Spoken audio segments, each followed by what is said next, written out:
Three, two, one. Love Talk Radio. Oh, let's start out by breathing. We are here and it is time to take a breath for real. It's already been a busy morning for Dr. Charlie Cartwright and me. Good morning, Charlie. How are you? Great. How are you? I'm all right. Tell you one thing. We got a lot of people in our culture right now who are not feeling their freedoms. They've been, and we just started talking about this right before we went on the air. They've been living, we've all been living our lives all these years, right? And then all of a sudden, slam. You can't go out. You can't go out without your face covered. And there's fear mongering and there's chaos and uncertainty. And then you come home or you're staying at home and your partner is there. They're starting to look ugly. I've never noticed these things about you before, but let me tell you now. And I'm getting calls from people saying, you know, it's just this person I'm with is just sickening. It is horrifying. I mean, I'm only laughing because it's so prevalent. And being here with you right now, you're sitting outside, I'm sitting in the peace and serenity of my office. It's like,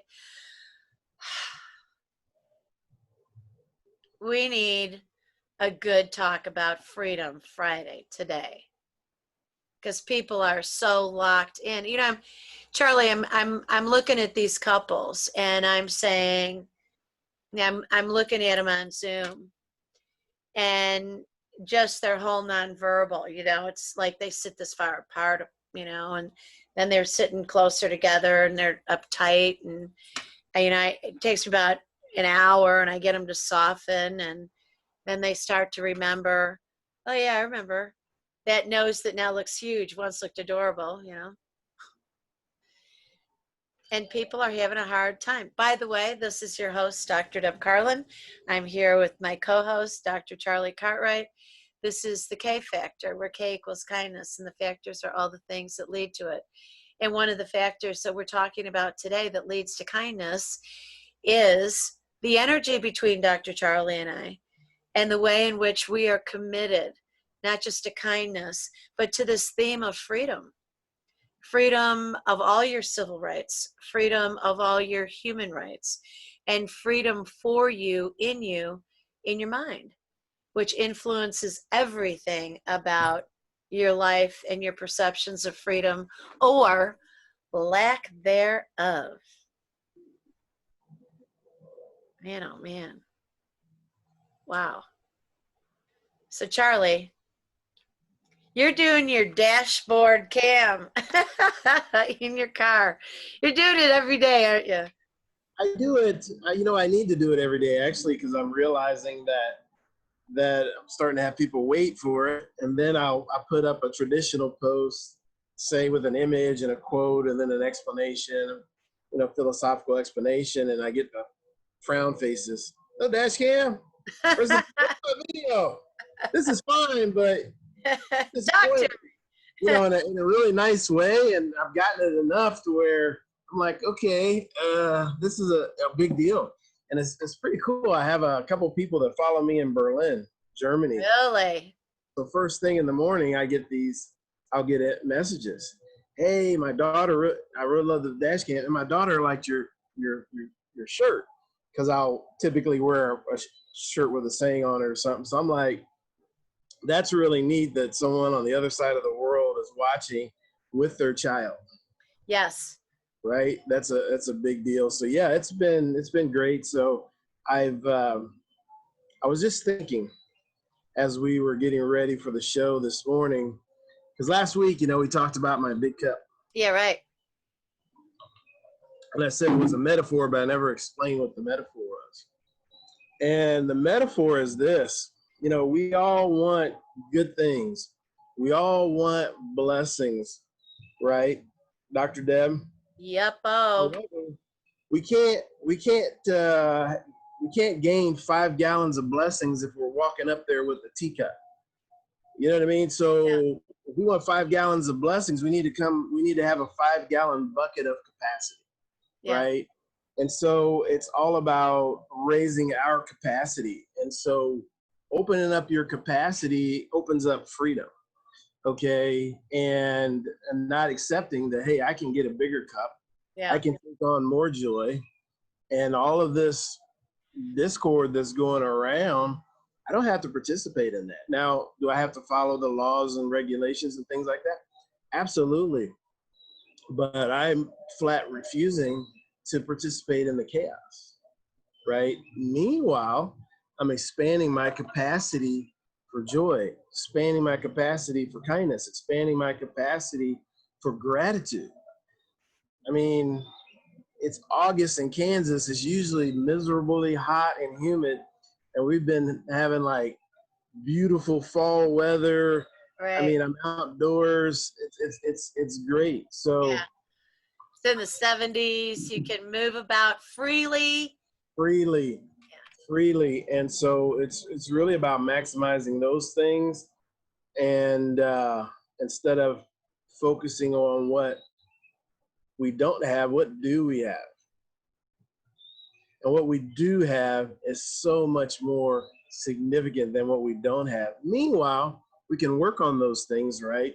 With our legislators, we can go to the voting booth Right. in November and grab some of those things back, I think. But in the meantime, what about expansion instead of contraction? What about expanding our capacity to enjoy our environment, enjoy our surroundings, enjoy our family, our friends, and this life that we have? I love that you're saying that, because one of the things that I find myself talking about this week, this week that we've just come through, people are not allowing themselves, for a while the lockdown comes and you're tired anyway, and you're afraid of being sick, and you think, well, okay, I'll lay in bed a little later. I'm going to take a nap this afternoon. I'm going to watch movies tonight. And you can do the incubation thing for a little while, and then you start to get nutty about it. And then you think, well, maybe I should redo the house. Maybe I should do this. So then there's projects that can keep you busy for a while. But it seems like in this last month, people are starting to get really restless, antsy. Even though things are opening up, there's this anger and irritation, irritability, and people are not doing exactly what you just suggested, which is a brilliant thing to have said. How about we enjoy walking outside? I mean, it's beautiful. It's gorgeous. All right, not if you're in California and places on fire. I'm sorry for everybody where there's trauma and drama with the weather in addition to everything else.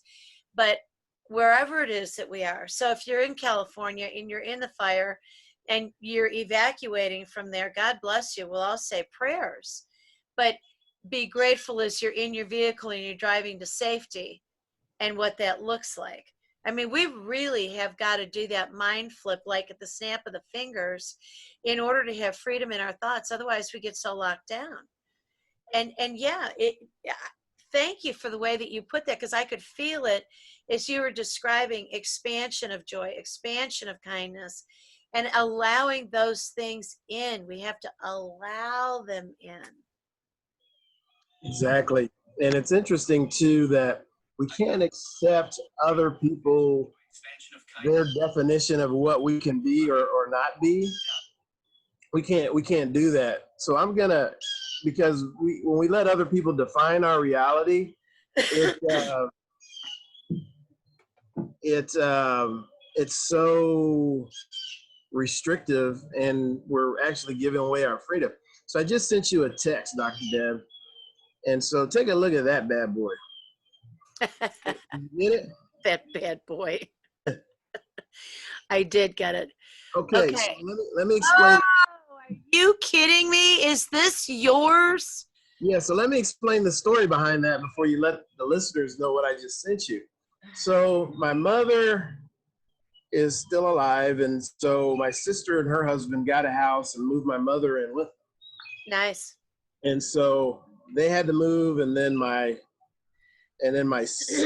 my mother had to move. And so my sister's like, yeah, you know, talk to these moving companies and blah, blah, blah, blah, getting the runaround. And and so I was like, you know what? I'll do it. I'll do it. What? You're 56 years old here, right? Yeah, right. My sister, I don't know. I just, yeah, yeah.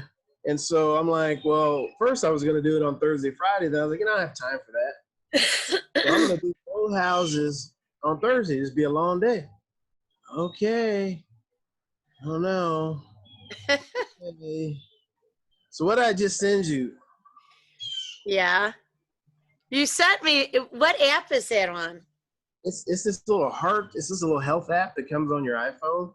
And so as Okay. long as you keep your iPhone with you, it tracks all this. By the way, my phone was on a charger yesterday for about an hour, so it missed an hour of data. So it missed about 10 flights of stairs and probably about 2,500 steps. But anyway, so what did I send you? You sent me, now this is really pretty groovy. At 5:30 a.m. sleep analysis. You slept for 4 hours and 21 minutes. At 7:44 p.m. it says you had climbed, number of flights climbed. There's a flame next to it. 83 floors. There's a flame next to where it says walking plus running distance. 12 miles, 12.9 miles. Those at the same time. This is at 7:44 and 7:46 p.m. And then here's the kicker to this. You're 37. You're not 56. Don't give me that. The number of hot flaming steps, 30,309. Yeah. Doing 10,000 is like the goal. And I was carrying stuff, Oh my gosh. right, the whole time. And so it's just this expansion. Like by the time my father was 56, he was an old man. Yeah. In his mind. Yeah. And then our mind, right, materializes in our body. And I'm like, I'll go down that gym. There's a gym, the local gym that I lift at, work out at. It's probably about 3 miles from here. I'll go there this morning and pick up that whole gym if I want to, right? So, but it's my mindset. And then in this, I recognize that, hey, I need to improve my cardio. I got a little tired, towards the end of the day, and I need to improve my cardio. I need to focus on that. So my cardio is actually going to get better as a result of this. Hallelujah. But again, it's expanding. I'm not shrinking with age. I'm expanding in wisdom and what my body and mind are capable of doing. Now, will there come a day when my body is no longer able to sustain me on this planet? Yep. But that's three decades from now. Thank you. Okay? That's 3+ Actually, decades from now. That's a long, that's a maybe lifetime. 5. It could be 5. It's a lifetime from now. So I'm good. Right? I have to tell you, this is a beautiful topic for us today because I started out by talking about couples and these couples are just doing battle and it's so sad. And, I can work them through it and, guide them and educate them about relationships and communication and all that. But the truth of the matter is they're taking precious time and blowing it and burning through it. And I'm sitting here talking about life and longevity. Now you're talking about exactly the topic. Let's expand ourselves into life and be youthful. I don't think about my age. When people say something about my age, I'm glad to say people usually think I'm younger, but I don't take insult that I'm in my 60s. I think it's called the sage, sexy 60s. As a matter of fact, I went on a public platform in my 40s. I said, okay, I'm just telling you, I've entered the decade of the fabulous 40s. And then I entered the 50s and I said, it's the really faith-filled, fit 50s. And then they said, what are you going to do for the next decade? And I said, oh, I've got it planned. So I walked out and I said, okay, this is the sexy 60s, except now there's sage wisdom to guide me. So it's going to be the Serenity 70s. You know, I look at each decade of our life as a new opportunity for us to get into better shape financially, emotionally, spiritually, physically. And I can't tell you how many people who I've grown up with who for over a decade have been talking about retirement. For over a decade have been talking about the different parts of their body that they have to have surgically altered. You know, and you know what they say is, well, I guess I'm getting old. Oh my Lord. Do you say that about your car? Well, I guess my car's just getting rusted. Just, you know, that's what happens if you don't take care of it. Why aren't we taking better care of ourselves? When we do that, we abandon freedom completely. The only way that you really feel old is if your body and your mind can no longer support you because you haven't supported them.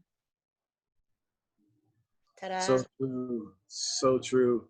And so I did misspeak there. It would be 4+ decades because my goal is age 100. And so after age 100, I feel like every day is a gift beyond that. But if I do my part, I should make it to age 100 and make it there with some style, make it there with some flair, make it there with some high level of functionality. I'm really big on I am statements, right? Yeah. And I knew that I would, you know, you lose a lot of fluid yesterday, even though I was drinking tons of Gatorade. Yeah. Just you lose a lot of fluid. It's hard to replace it. And so one of my I am statements is I am 225 pounds of twisted steel and sex appeal. That's one of my I am. So I stepped on the scale last night after I got out of the shower. You know what I weigh? What? 225. Oh my gosh. Isn't that Whoa. funny? Yeah. I was right on the head, 225. Completely So consistent. it's amazing. It's our body follows the mind, not vice versa. Yeah, right. You know, our body's a slave to our mind, and that's a good thing if we treat it well here. Then it manifests physically everywhere else. So it's interesting. I remember this was Bob Proctor actually. There's a video, and he said, "Hey, do you want to know what you think about most? What's most on your mind? What's heaviest on your mind?" He says, "Take a look around." He said, this is a manifestation of your thought world. Look around. Look at your friends, look at your family, look at your home, look at all your relationships, your career. Look around. Yeah. That's what you've manifested. And he said, the beauty is you can change it if you like, improve it. Or maybe it's already rock star. Well, make it more rock star. But it's an amazing thing to understand that. Then all of a sudden you realize the weight of responsibility that you have, the ownership that you have, and the capacity that you have to expand and increase. So that's it's such a valuable lesson. You know, it's so funny that you say that because I've been roaming around in this home of mine and thinking to myself, I mean, we all take turns doing this. I'm so lonely. I'm here by myself. I don't know what to do with myself today. I know I should do this. I should do that. Then I look around. I mean, I don't do this for very long. It's a matter of moments as I'm walking through the place. And then I think to myself, wait a second. Isn't this one of your dreams come true? Isn't this? Didn't you always want that and that? And don't you love the way that you set this up and this up and this up and this up? And aren't you getting ready to receive people as our culture opens up again? And aren't you going to be so proud to have people come here? And then, you know, look inside of your kitchen and the ways in which you've got healthy foods and, you know, you're doing all these things that are really good. Look at this great bathtub. Look at this wonderful shower. Look at the view out the windows. You know, I manifested this. I wanted this. And I didn't make it happen. I thought it, and then I allowed it. I believed it, because people say, I don't know how to manifest. You've been manifesting your whole life. Yes, you do. But as soon as you think something, you go, oh no, I couldn't do that. All right, then you couldn't. But if you believe it, those I am statements are so powerful, right? I am. Your sister's saying, I don't know, how can you do that? You're going, oh, I am. I am strong. I am powerful. I am so ready. This move is happening. So, by the way, going back to that just for a second, I got to hear the comedic relief. What was the reaction from everybody when you were done? It was a big wow, right? Like hey, and so it's interesting, and I think made me feel good. For sure, because you people say things, and they're always going to say things, and in your mind, you're like, wait a minute, no, this is who I am. This is what I do, and I'm not in comparison to anyone else. But yeah, there was a wow factor there for sure, and I know that it kind of showed me that, hey, I need to raise my heart rate during the week more often than I do to elevate it, and so that showed like an opportunity to improve. But did so many great things yesterday. I want to focus on that and expand that, and not focus on your cardio, and your electrolyte balance, and and your core strength. Those are all things that I'm improving, but I like recognizing those things. And I think, Dr. Deb, sometimes we don't recognize we have a deficiency until we push ourselves. Yeah. Right. So push yourself with your body and say, oh, I need to sleep more, because that night I didn't get enough sleep because I was up doing stuff. Yeah. And just up doing stuff, it wasn't that I was up playing video games or anything, which that's doing stuff too, but I was up, working. And I said, well, I'll get this. I'll get some extra sleep this weekend. And I think really just focusing on those things when we push ourselves a little bit in our relationships, pushing it like, hey, how can I get closer? How can I improve upon this? Anytime we push ourselves, it'll expose areas of opportunity for us to improve. But if we don't ever push the envelope, we'll never know what we're capable of and how much more we can expand. I would have never dreamed a decade ago that I'd be doing all the things that I'm doing now, and all the connections and the impact, and it's amazing, and how much more fulfilling my life is than it was. And I thought my life was pretty good back then, but I had no idea there's levels to all of this, and opening up to humanity and conversations and people challenging things. That's fine too, because I don't want to walk around this world with false beliefs. So someone brings a belief of mine that's not accurate, I'm not mad. I'm happy, because I want to change it. I want to be authentic and true. So we just have to be willing to put ourselves out there a little bit. And I think when you push yourself a little bit, you get more comfortable with pushing yourself a little bit, right? And you make it a part. It's kind of like when I give presentations, Dr. Deb. It may be a familiar topic, but I always, at least at minimum, 10% of that content's brand new. I haven't spoken in front of an audience. And then I'm testing it. If it flops, well, why did it flop? Right? Or, hey, that was a good point, but I didn't understand this. And so I keep massaging it until I get it right. But I'm always testing the water every time. Well, if you add 10 minutes of new content every time you go out on the stage, after 6 presentations, you got an hour of brand new material. Right. And you just keep doing that, and it really adds up over time. So that's one of the processes I've discovered in all this. I always do that as well. I don't want to ever go out there. I remember being in college, and I had this one professor who would come into the room wearing his same jacket I think he'd worn since he got his tenure, which was like, who knows how many decades before. And it was, I enjoyed school always, but he came in the room, he opened up this third cut file folder that was raggedy, and he had these raggedy handwritten yellow pages, but they weren't written on yellow paper. They had tinged over the years. And I thought, this has got to be boring for you. This has got to be boring for you. There's nothing that you've done to refresh yourself or your material. I mean, you know, why do we ever think that we have the right? And, you know, this is actually, it's funny because this has spawned a handful of thoughts here. Why do we ever think that we have the right in front of our audience as a speaker or in front of a class as an educator to go in and not put a lot of thought into what are we going to say, who's our audience, and how can I move and help them?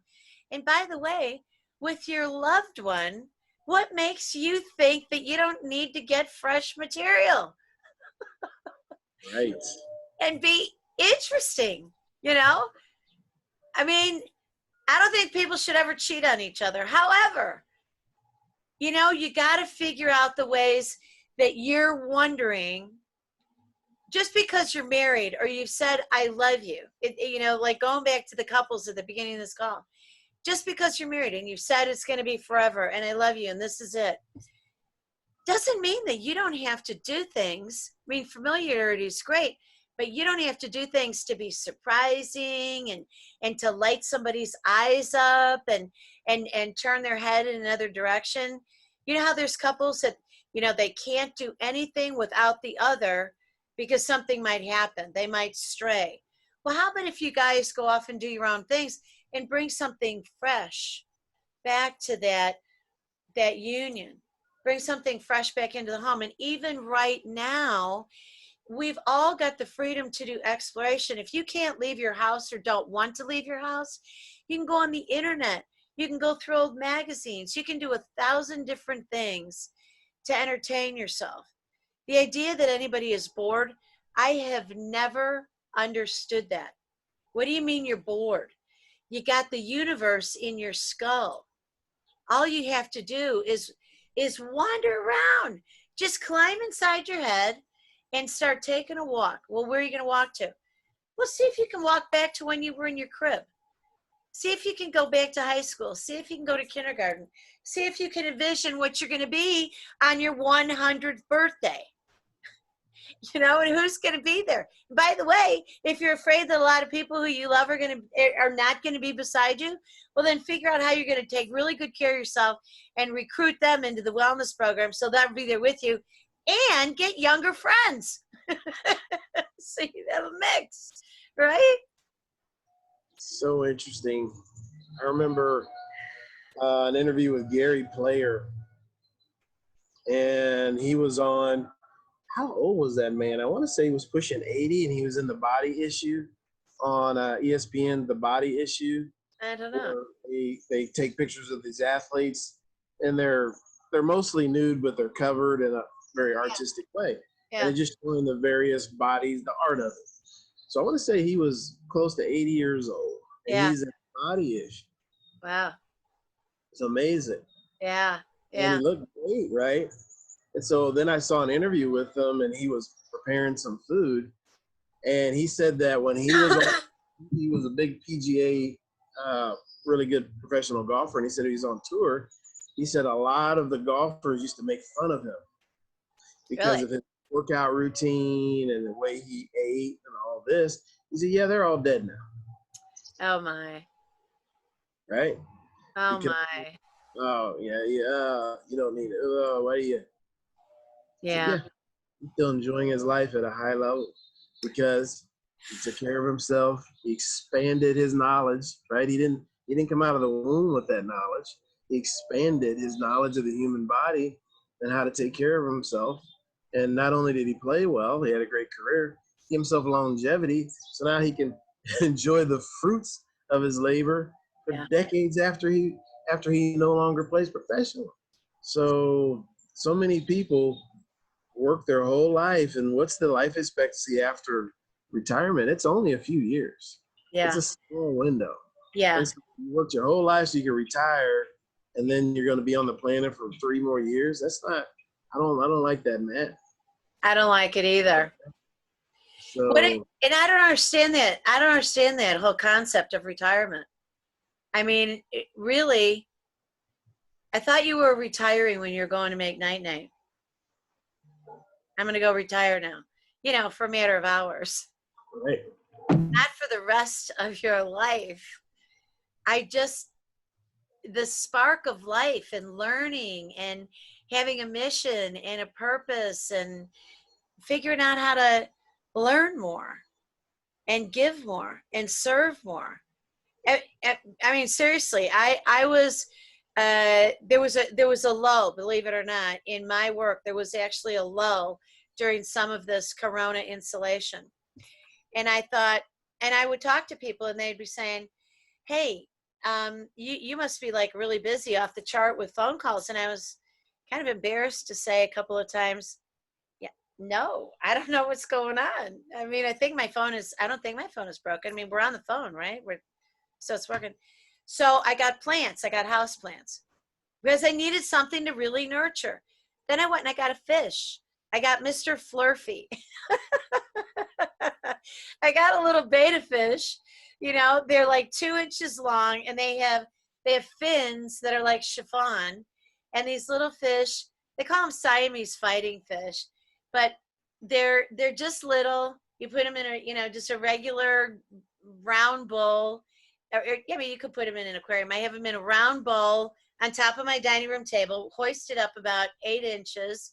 So I sit there and I can see them. And so I have company at the table. and it's amazing. I feel so much better having this fish. Now listen to this. This is so funny. Talk about going from lockdown in your thoughts to freedom in your thoughts. So I go wafting through my home and I come through the hallway. I go through the den. I walk through the living room and it's a very open atmosphere here. The rooms are all pretty open to one another. And as I am walking through, this little fish who's in the dining room, so he's 3 rooms over, I can see him swimming to my side of the bowl because he's excited to see me. Now, people think this is funny, but I've actually videotaped it. And I get over there and his little fins, it's like just chiffon wiggling around in the water. And so I call him Flurfy because I wanted to call him Fluffy, but I thought it sounded too feminine. I didn't want to rob his machismo. So sometimes I'll get formal with him and I'll say, Mr. Flurf, how are you today? And he starts to flutter around and I call him Flurfy. Do you know, I put my hand up to the bowl and I like will take just a couple fingers and he will rub his body against the curve of the bowl to make the contact with me. And if I take my hand and just take a couple of fingers, because I think my hand might be a little intimidating over the whole thing, I'll just take a couple of my fingers and rub them over the bowl. He chases it. And it's just like, not really chasing it, but he's like right there with me, like we're taking a little glide together. It is the sweetest thing. And you know what it does for me? It makes me feel like something needs me. And then my whole sense of purpose comes back again. And then I feel happy. And then I'm nurturing my plants. I've got herbs and palm trees and schefflera and, things that fly, geraniums. And I love that. I've got my garden inside my home. And it makes me feel like I have a purpose. I can't imagine not having all that. I mean, I remember being here thinking, holy bejeez, I'm the only thing in this place that's breathing. There's no plants here. There's no animals here. Really freaked me out. I think I saw the walls start to, inhale and exhale. We need that vibrance in our life forever. And then I think about all the old people. I mean, what do you mean old people? What does old mean? Right. Like an old shoe? You're comfortable or you're garbage? I mean, I don't know what it means. I think we've done ourselves a big disservice. Right. It's true. And it's been a societal thing and it's just recognizing some of those paradigms and making a shift out of them. And I recognize that some of the things we're talking to fly in the face of traditional thinking, Yeah. but I don't want traditional outcomes.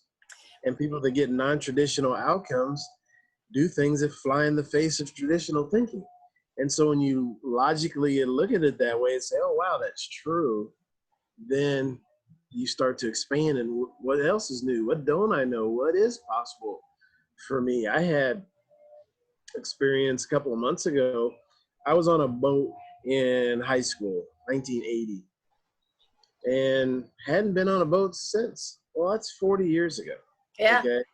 A friend of mine was like, yeah, we're going out on the lake, got this pontoon boat, invited me in. So good friend. I said, okay, I'll go. I'm not a big swimmer. I've got so much muscle mass that that's one of the things I need to get to one of these days is to retake some swimming lessons and get more comfortable in the water. So anyway, I got on here with some close friends. They're like, well, if you want to put that life jacket on, it's fine. And I'm like, well, I got it next to me. I'm good. Trust me. If I need to get it on, it'll be on quickly. So don't worry. Okay. Are you comfortable? You're fine. Yeah. I heard all these people talking about the boat and being on the water. And I got to tell you, we spent about 3 hours on this huge lake in Lee Summit, Missouri. And they've got restrictions on horsepower and no jet skiing and water skiing and all these things. So the water is very calm. Oh, and clean. And clean. And then there's like a grill on this boat. So you like grilled burgers and dogs. And it was one of the most relaxing evenings I've ever had. Really? And I was like, okay, I'm going to get one of these days. You know what I mean? Like, now I see the lure. But it was something that I just, I'm not a water person. That's not what I do. I never could understand it. It was a beautiful evening. I was like, okay, now I get it. Yeah. Because it was just so calm. I could have fallen asleep on that boat. And, but it's expanding like all these years that I hadn't participated in water sports at all. And to be out there like that and really take in the scenery, because I love to be outdoors. And, oh my gosh, yes. Look at the vistas. And then of course we're out there and the stars are coming out. I mean, it's a beautiful thing. And you're talking about calming. Your tranquility is just at a maximum in that situation. So again, there's so many things out there that we might say scoff at, oh, I don't do that, or, well, have you tried it? Yeah. Here's another one on the flip side. The exact opposite of this, when we get back to being able to return to sporting. I used to make fun of NASCAR fans. Make fun of them. Let's go in circles. So a friend of mine was working in television, and he was working NASCAR races at the time, and he invited me. He gave me a couple tickets. Yeah. Said, hey, come out. I'll get you pit passes, and you can check it out, check the race out. Right. So I was like, again, friend extended. Right. I'm gonna go out there. I got to see him. He gives me the stuff. So we actually go into the cold pits, and you can get 3 feet from that car. That's going to be on the track. So that was cool to see the cars. Oh my gosh. Then they walk you across the track. And I was with a friend, and we were both like, we're bored, man. We'll just leave. He won't know we left. Oh no. If it gets boring. That's what we kept telling ourselves. So we walk across the track, get in the stands, and cars, they do the announcements and the introductions. Cars get out there, and they're warming up. And I tell you what, they came around for the green flag. And they dropped that flag, and those cars go. Ooh, they come up to speed. Yeah. There's some car. I get chills thinking about it, Dr. Deb. And they go down. They pass that first time. Wow. I always tell people, go to a race. When they go by on the first lap, if you're not hooked, go home. Yeah. It's not for you. But everybody I've ever taken goes. Driving 200 miles an hour, and they're 12 inches apart. Oh my gosh! And there's 40 of them going.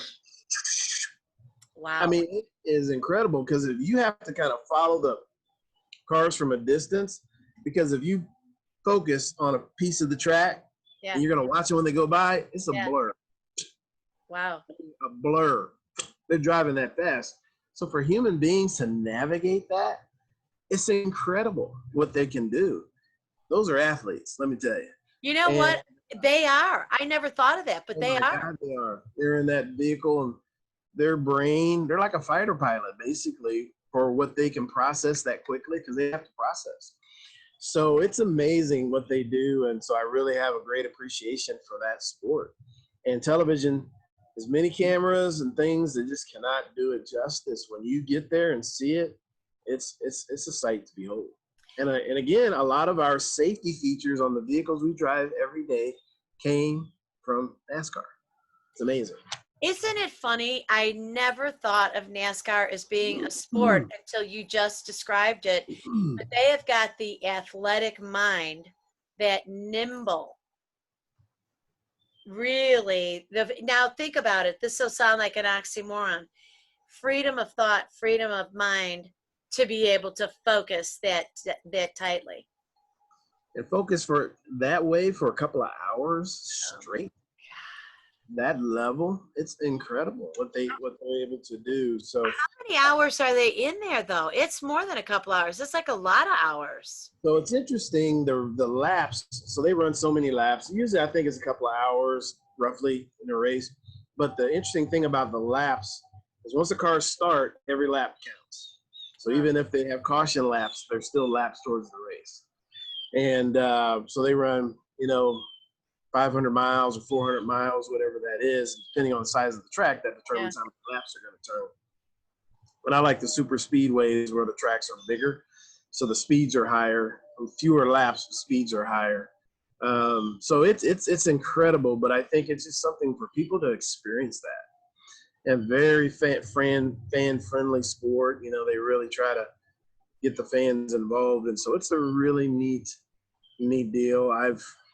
I've been to a few tracks, and it's not a very diverse crowd, Yeah. right? But I've never had an issue, ever, not one.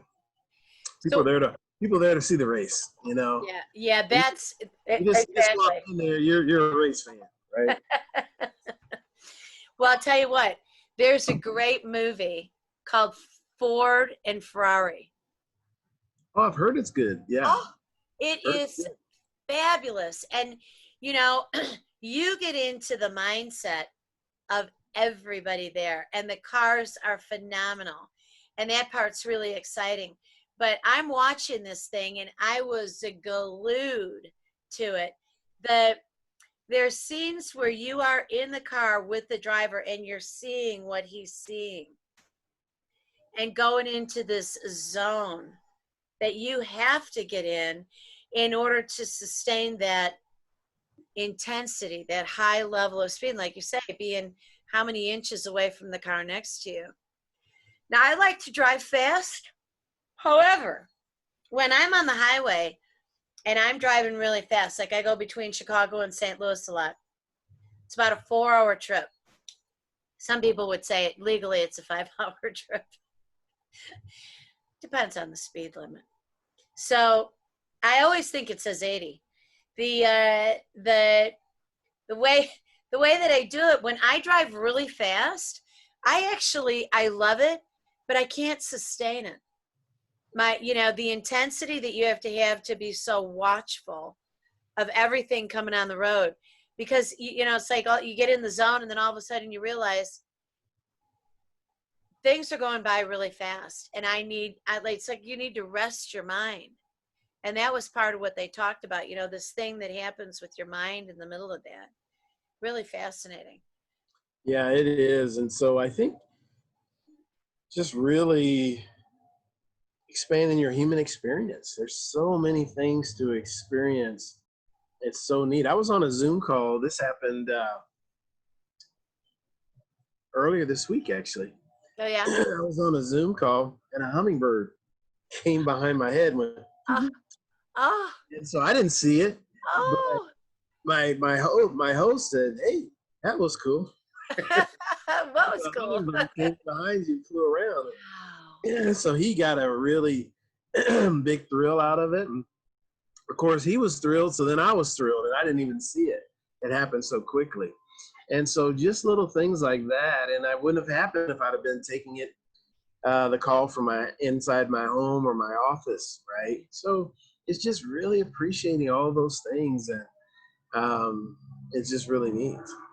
I think I'm gonna move my I love my office, but I think as much Zooming as I'm doing and broadcasting as I'm doing, I've been thinking about this, that I'm gonna take my laptop or an iPad and go remote, and go to different locations. Keep myself refreshed, keep the audience refreshed. I love it that you're sitting outside. I really want to be sitting in your backyard.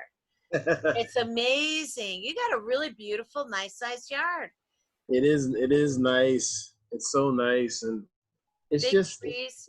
it's just a nice environment. So it's a nice environment. So here's something else interesting. Yeah. Of environments. And so I received an invitation for a podcast it's next week. Okay. And so the gal was like, hey, in 32 countries and blah, blah, blah, blah. She says, but hey, I really love your dash cam wisdom. She says, so I want to do the podcast with you sitting in your car. Isn't that cool? Yeah. So it'll be like, okay, the same, so Yeah. it's going to be, I haven't done that before. So I that'll be love kind of that. fun, sitting in there and doing the podcast from my car because dash cam wisdom. So I thought that was pretty neat. I love that. By the way, one of the things that I've done in my car, I was starting to feel self-conscious about it. Like people were maybe thinking I was trapped in my car all the time, because I would get in there and on Facebook, I would do a Facebook Live, right?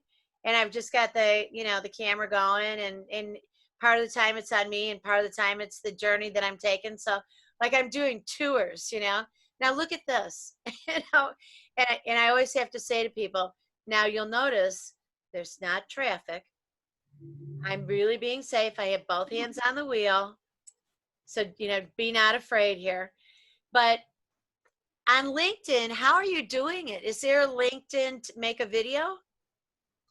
Yeah, so it's interesting on LinkedIn. And so if you go to the YouTube channel, right now I don't have a ton of subscribers yet. So the videos don't have very many views, right? Okay. But LinkedIn doesn't like you putting a link and that takes people away from the site. Oh. So the algorithm will take your viewership down to nothing. Oh. So you have to make the video native to their site. So Okay. I do the dash cam video on LinkedIn, and so it's native to their site, so people stay on it. Well, those videos typically do a couple thousand views, right? Excuse me, they'll do a couple thousand views. And then I use that same, and then Facebook, very similar. So then I'll post a video, but it's native to Facebook. And then in the comment section, someone says, hey, I love these dash cam, or where can I see more?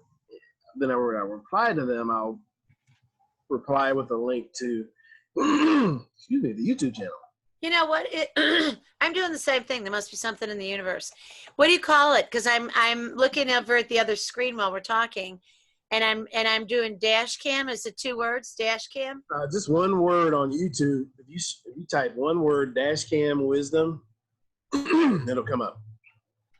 That's a great dash cam wisdom. Yep.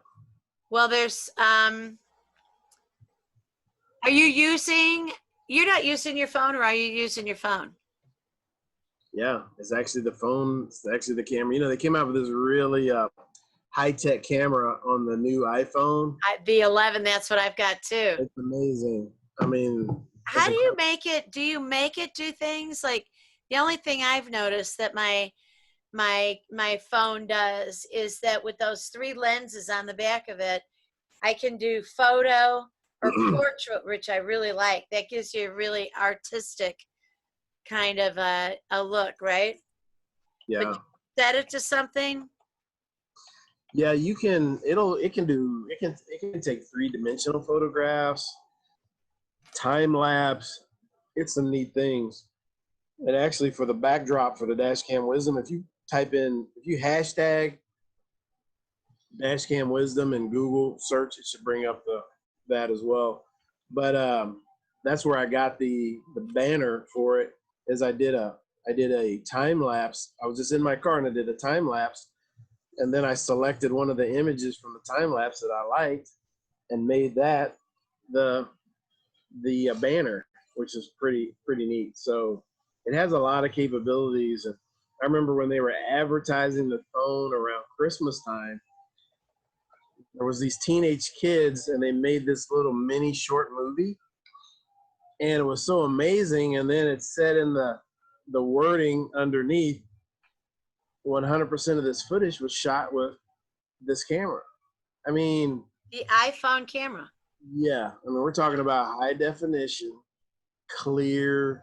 It's incredible. And so what people used to have all this huge equipment with is your phone is capable of it. Hey, wait a second. I'm on YouTube. I put in Dashcam Wisdom. Hashtag it, hashtag Dashcam Wisdom. Yeah. And we've got our episodes are up there. Oh, nice. Which Nice. is fun. Oh, here you come. There you go. Find the Oh, I page. like this. Dr. Charlie Cartwright for Give 'em Hope campaign. Yeah, they had me as a guest contributor on that, and so that was fun too. So there's been a lot of fun things come of it, and it's been really rewarding, and it's so interesting. I put one out the other day on success I as saw a it. request, and someone wrote, and that was like, I was like, yeah, this one's not so great, in my mind, right? And Yeah. then someone wrote me, oh, she's my favorite one. You just never know. And so just put out quality content, and what is it? Beauty's in the eyes of the beholder, right? And so Yeah. I was thinking to myself, oh, that was okay, but it wasn't great. And then other times I think it's awesome and it does 200 views, right? Yeah, right, exactly. This You was never awesome. know. 200 views. Then I'm like, oh, that was not very good. 5,000.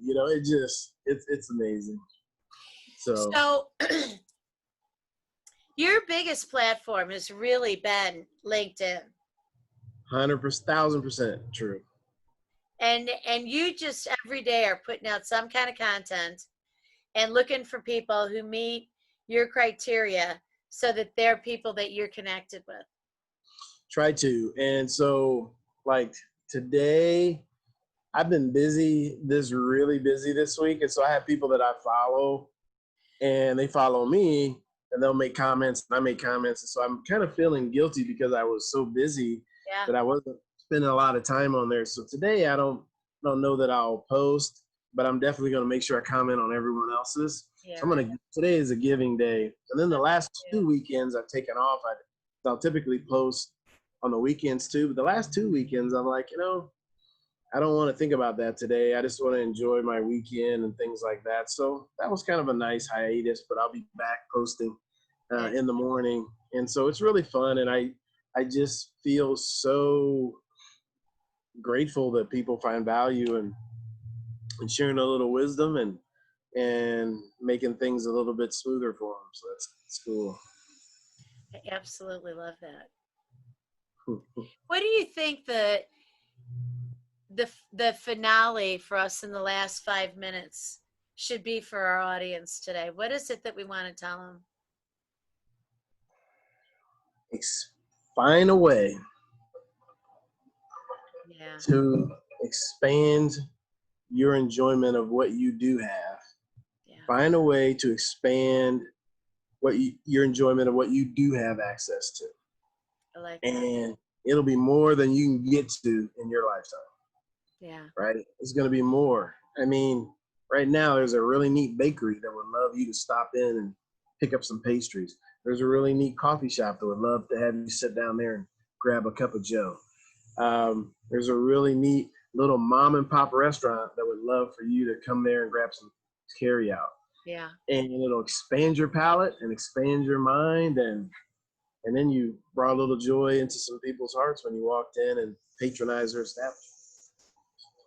I love that. That's perfect. My hope is that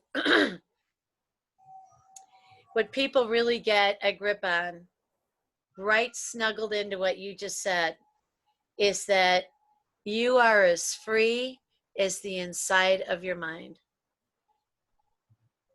Yeah, and I'll tell the story next time about a prisoner of war who was sentenced for 10 months to a standing cell that had 4 people in it. They each got one corner, and there was not enough room to sit down or lay down. It was literally a standing cell. And what he did in his mind to survive it for almost a year. And he was not an athlete. He didn't think he'd live through it. But because of what he did with his mind, boy, did he survive it. And, you know, the world came to know him on the backside of that experience. Isn't that amazing? Yep. Yeah, the things that we can go through. Well, Dr. Charlie, this is another episode of our show that we do together called Freedom Fridays with Dr. Charlie Cartwright and Dr. Deb Carlin. And friends, it's our pleasure to be here every week. We love being here every week. And on that note, we say, have a wonderful Freedom Friday and a blessed weekend. And we will be back for you here next week. Right? Awesome.